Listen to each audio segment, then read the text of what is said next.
Il est 13 h partout au Bénin, un journal essentiellement consacré à l'actualité liée au coronavirus au Bénin. Bienvenue et merci si vous venez de nous rejoindre sur Canal 3 Bénin et sur le www.canal3television.com. Voici les titres de ce 13 h. Au sommaire de ce journal, le gouvernement qui multiplie ses mesures face à l'épidémie du Covid-19 au Bénin. L'exécutif renforce la riposte au niveau des frontières. Les dispositions de prévention sont déjà opérationnelles. Emma Rodonou nous présente dans ce journal l'état des lieux à la frontière de Sébé-Kraké, l'une des frontières entre le Bénin et le Nigeria. Toujours et encore coronavirus en milieu universitaire, des décisions pleuvent et tombent déjà. À l'université d'Abomey-Calavi, les soutenances de thèses de doctorat sont suspendues jusqu'à nouvel ordre. Vous entendrez les explications des responsables des écoles doctorales dans ce 13 h. Et enfin, dans le but de construire un lendemain meilleur aux enfants, le gouvernement béninois a mis en place un outil de protection des enfants. Il s'agit de la ligne d'assistance aux enfants victimes de violences et d'abus. Ne bougez pas, je vous donne vers la fin de ce journal le numéro qu'il faut désormais appeler pour dénoncer les cas de violence. Voilà pour le sommaire, bienvenue, bonjour à tous. Face au coronavirus qui menace au Bénin, les autorités ne sont pas restées les bras croisés. Plusieurs mesures sont mises en œuvre au niveau des frontières du Bénin. Les habitudes ont complètement changé. Quel est l'état des lieux de la guerre contre le coronavirus à la frontière du Sébé-Kraké, l'une des frontières entre le Bénin et le Nigeria? Emma Rodonou nous en dit plus. Frontière de Sébé-Kraké ce matin. Agents de santé déployés par le ministère de la Santé et agents de la police républicaine sont aux aguets. L'alerte au coronavirus oblige. Toutes les personnes en provenance du Nigeria pour le Bénin sont systématiquement contrôlées. Le dispositif mis en place est simple, mais obligatoire. Un thermoflash pour prendre la température et de l'eau chlorée pour le lavage des mains. I see they wash my hands and I appreciate it that they are doing here and they keep precaution. J'ai quitté le Nigeria, je suis venu au Bénin, je vais faire une semaine. Arrivé à la frontière de Sébé-Kraké, nous avons vu les agents sanitaires qui nous demandent de nous laver les mains et ils prennent notre température et nous donnent quelques notions, à savoir ne pas trop se regrouper en groupe, se laver les mains régulièrement et se protéger le nez et quelques autres règles pour pouvoir lutter contre ce virus-là. J'ai apprécié le dispositif ici, les agents sont vraiment courtois envers les usagers. Et je demande à tous les usagers qui passent de bien vouloir se conformer aux prescriptions des agents sanitaires qui sont installés ici. Avoid that thing now. When everything is normal, you can enjoy. And I'm from Nigeria, I'm going to Cotonou. And I think what they are doing here is very good. It's making all of us J'ai quitté le Nigeria, je m'en vais au Bénin pour faire quelques jours. À notre arrivée à la frontière de Sébé-Kraké, les agents sanitaires nous demandent de descendre pour nous laver les mains. Ils prennent notre température. C'est une maladie qui sévit dans tout le monde entier et j'invite tous les citoyens à se conformer aux prescriptions, surtout se laver les mains, se protéger les nez et éviter les grands rassemblements.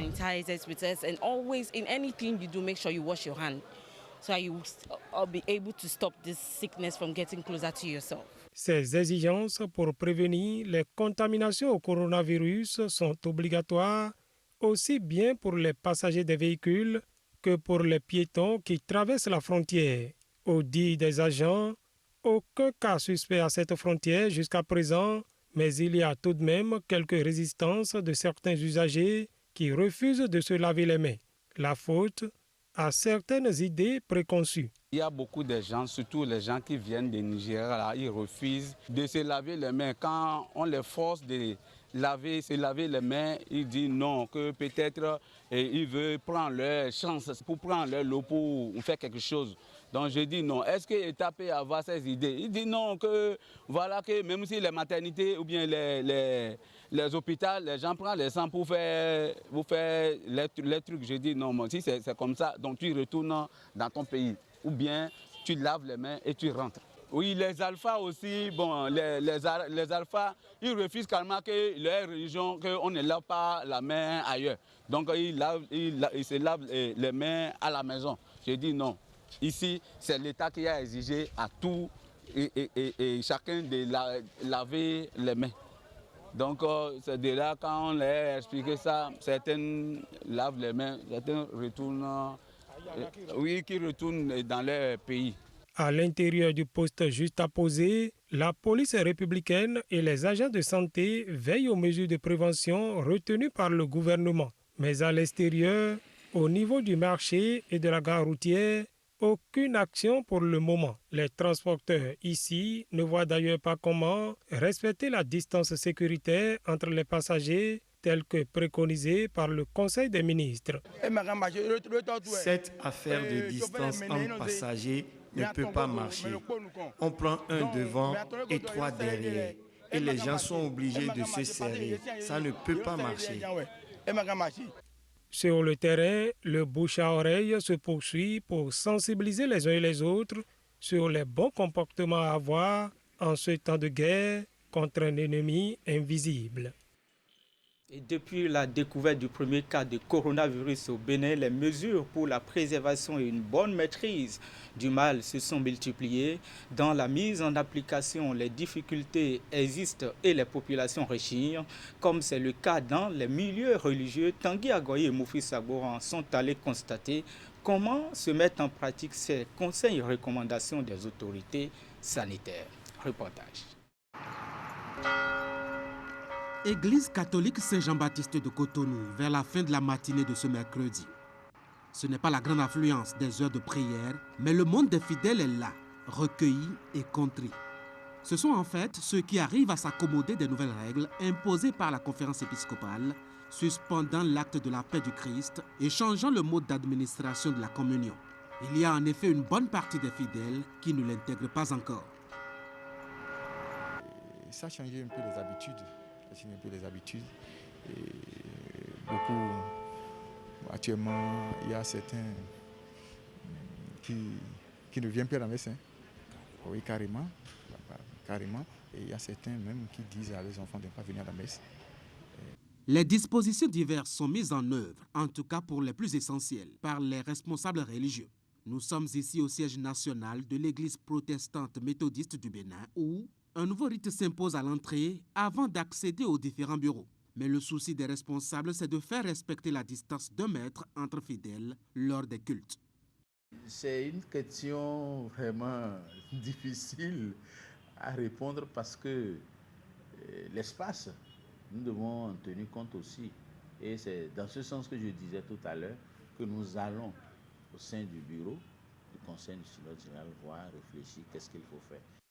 Pendant que la réflexion continue à l'EPMB, le leader de la paroisse de la Cire, à l'autre bout de Cotonou, a tranché à son niveau.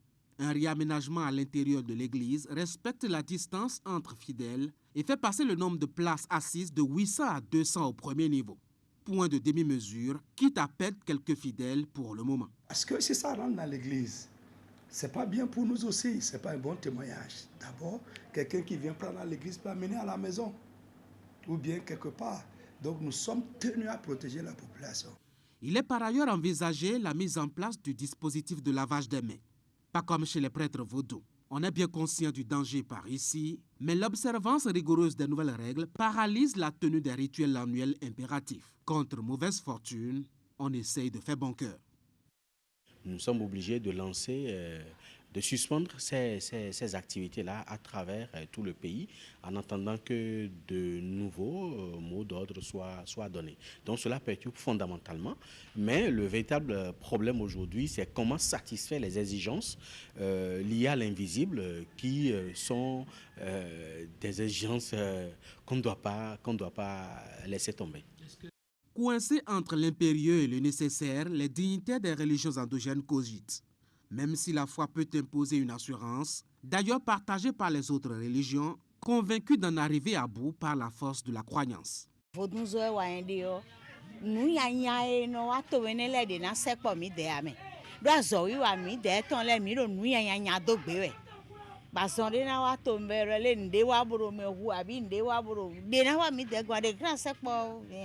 Dieu a dit que 1000 tombent à ton côté, 10 000 à ta droite, tu ne seras pas atteint. Être alarmé et alarmer les gens, ce n'est pas bon. Parce que la peur même d'abord de la chose nous fragilise. Face au coronavirus, les confessions religieuses et leurs leaders s'adaptent comme ils peuvent, mettant au pas leurs fidèles. Mais derrière la solidité de la foi se note aussi parfois la fébrilité face à un mal à la fois invisible et omniprésent, mais aussi et surtout aux conséquences parfois implacables.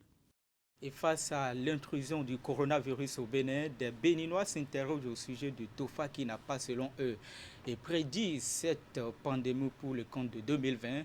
Le responsable de l'association Bénin TOFA, interrogé sur la question, a rappelé que cela a été bien annoncé par l'oracle.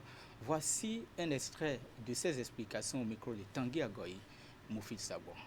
Le TOFA a été très clair là-dessus, sur une maladie de type nouveau. Mais le FA ne peut pas parler de coronavirus parce que le FA ne connaît pas ça.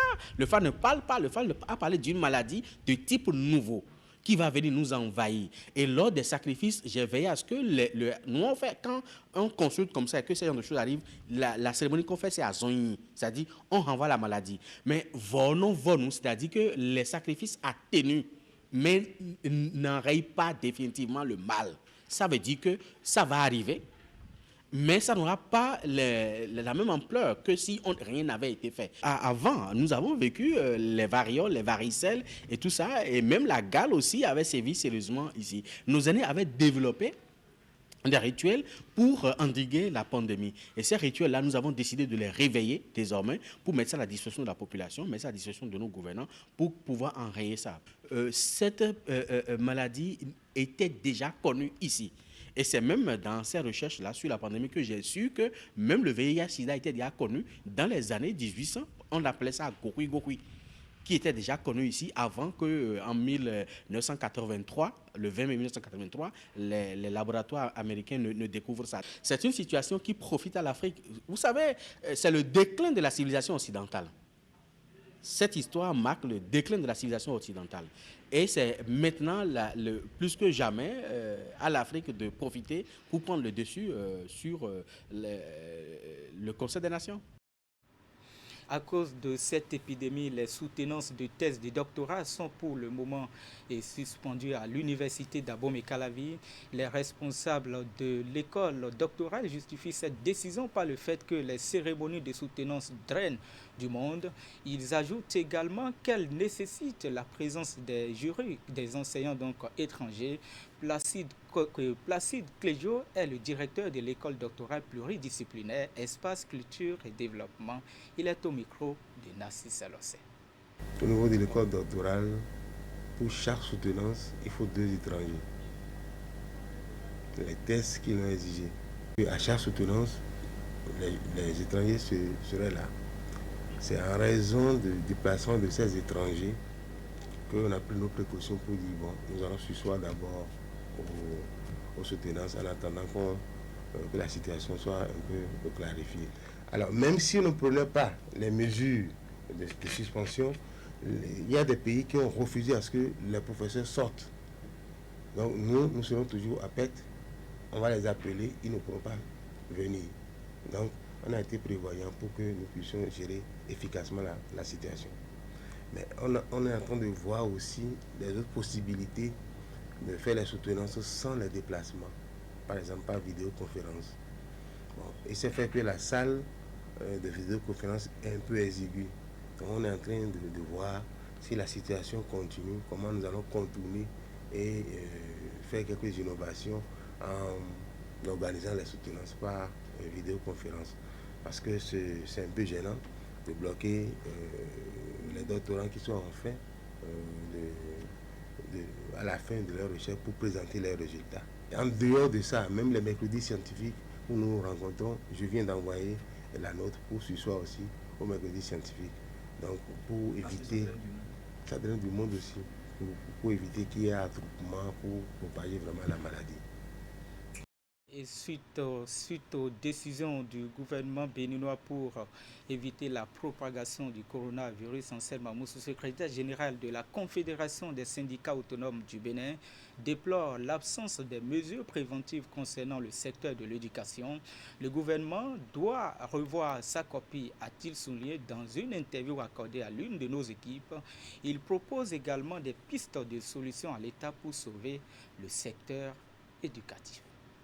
Les mesures annoncées par le gouvernement sont des mesures fortes, c'est vrai, très importantes, mais ce que moi je déplore, c'est que le gouvernement ait pu organiser un conseil des ministres extraordinaire, donc consacré uniquement à la question donc, du coronavirus, et que curieusement le gouvernement n'ait pris et n'ait annoncé aucune mesure spécifique pour l'école béninoise. Nous savons très bien qu'aujourd'hui, les endroits où on peut rapidement transmettre ou attraper le virus, c'est dans les marchés, c'est dans les grands regroupements, c'est dans les écoles, dans les lycées, dans les universités. Et justement, pour ce qui concerne les écoles, ce sont nos enfants, ce sont vos enfants, c'est l'avenir du pays. Et que par rapport aux usagers de l'école, justement, que le gouvernement n'ait annoncé aucune mesure, c'est ça que nous avons déploré. Et nous estimons que le gouvernement doit absolument revoir sa copie. Parce que beaucoup de pays ont fait des annonces fortes, notamment sur les écoles où on dit que les écoles sont fermées pour 2 ou 3 semaines autour de nous.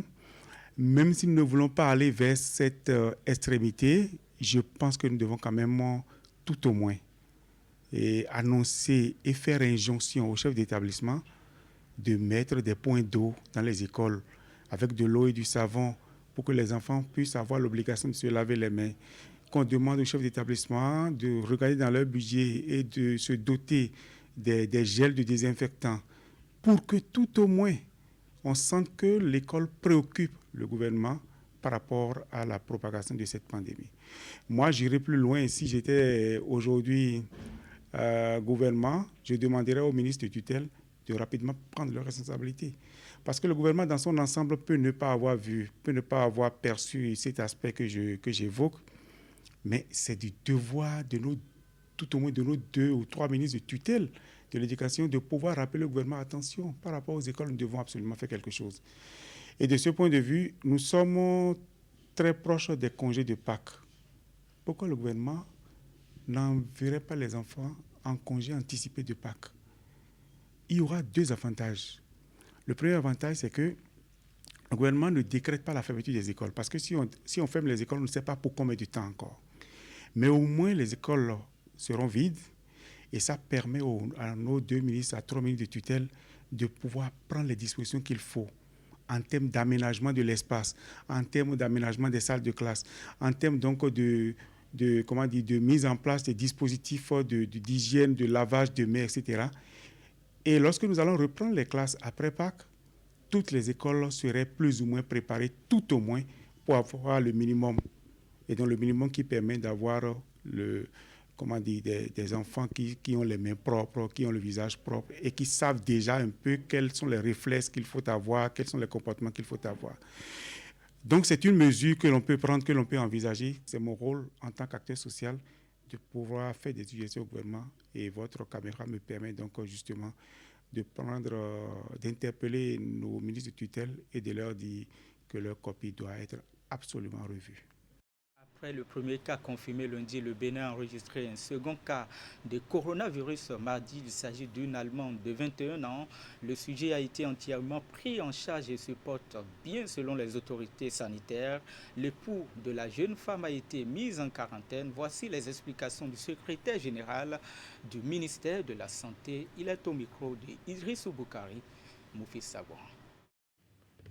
Ce mardi 17 mars 2020, notre pays, le Bénin, a enregistré un deuxième cas positif de Covid-19, confirmé par le laboratoire de référence des fièvres hémorragiques de Cotonou.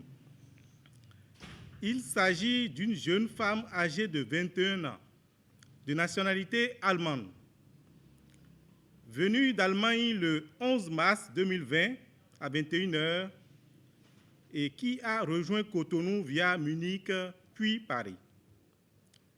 Elle ne présentait aucun signe à l'arrivée à l'aéroport de Cotonou où l'auto-isolement pendant 14 jours lui a été prescrit. Nonobstant cette prescription, elle a visité certains endroits à Cotonou et à Porto-Novo. À partir du 13 mars 2020, elle a présenté un écoulement nasal suivi de fièvre et une légère toux, ce qui a motivé la consultation dans une clinique où la COVID-19 a été suspectée. La patiente fut aussitôt mise en quarantaine avec son fiancé. Le résultat du prélèvement fait le 16 mars 2020 est traité au laboratoire national des fièvres hémorragiques de Cotonou est revenu positif au Covid-19 ce mardi 17 mars 2020 à 21h40. Ce jour, l'état clinique de la patiente est stable. Son fiancé qui l'accompagne est également mis en quarantaine. Le recensement des contacts démarré le lundi 16 mars 2020 a permis de recenser 16 contacts directs en communauté. Et dans la même journée d'hier, le ministre de la Santé publique était face à la presse. Le professeur Benjamin Ompati a fait le point des mesures prises par le gouvernement pour faire face à l'épidémie du coronavirus. Le ministre a saisi l'occasion pour rappeler aux populations les consignes de sécurité sanitaire à observer. Afin de réduire les risques de contamination, le gouvernement recommande une fois encore à toutes et à tous l'application stricte de cette mesure clé ci-après. Se laver fréquemment les mains à l'eau et au savon ou avec une solution à base d'alcool. Éviter de cracher ou de se moucher sur le sol. Se couvrir la bouche et le nez avec un masque médical, un mouchoir en papier ou le creux du bras lorsqu'on tousse ou éternue, puis jeter le masque ou mouchoir et se laver les mains. Si l'on porte un masque facial, s'assurer de bien couvrir la bouche et le nez, éviter de toucher le masque qui est en place et le jeter immédiatement après utilisation s'il est à usage unique et se laver les mains aussitôt après. Je sais qu'il y a beaucoup de polémiques actuellement par rapport aux mesures qui ont été prises et que certaines personnes auraient souhaité des mesures beaucoup plus radicales, notamment en ce qui concerne les écoles. Mais lorsqu'on regarde très bien, la propagation de ce virus part d'abord des personnes adultes. Ce qu'il nous faut faire au niveau de nos écoles, c'est de nous assurer que nos enfants puissent effectivement respecter ces règles d'hygiène, notamment le lavage systématique des mains à l'eau et au savon. Et à cet effet, le gouvernement a instruit les ministères qui s'occupent en charge de l'éducation pour que devant les salles de classe, qu'il y ait des dispositifs de lavage de mains afin qu'on s'assure que chaque enfant se lave les mains en arrivant à l'école, aux heures de pause et avant de partir à la maison. Toute autre chose maintenant, avant de boucler ce geste du gouvernement qui veut davantage protéger les enfants en République du Bénin dans le but de construire un lendemain meilleur aux enfants. Le ministère des Affaires sociales et de la microfinance a mis en place un outil de protection des enfants. Il s'agit de la ligne d'assistance aux enfants victimes de viols et d'abus. Le numéro, il faut les noter s'il vous plaît, c'est le 138. Les détails, Ingrid Day, à Sion-Ponkaya. Bonjour monsieur, je suis bien au 138. Je voudrais dénoncer un cas de violence sur un enfant. Voici le geste qui rend officiellement accessible la ligne d'assistance aux enfants en situation difficile.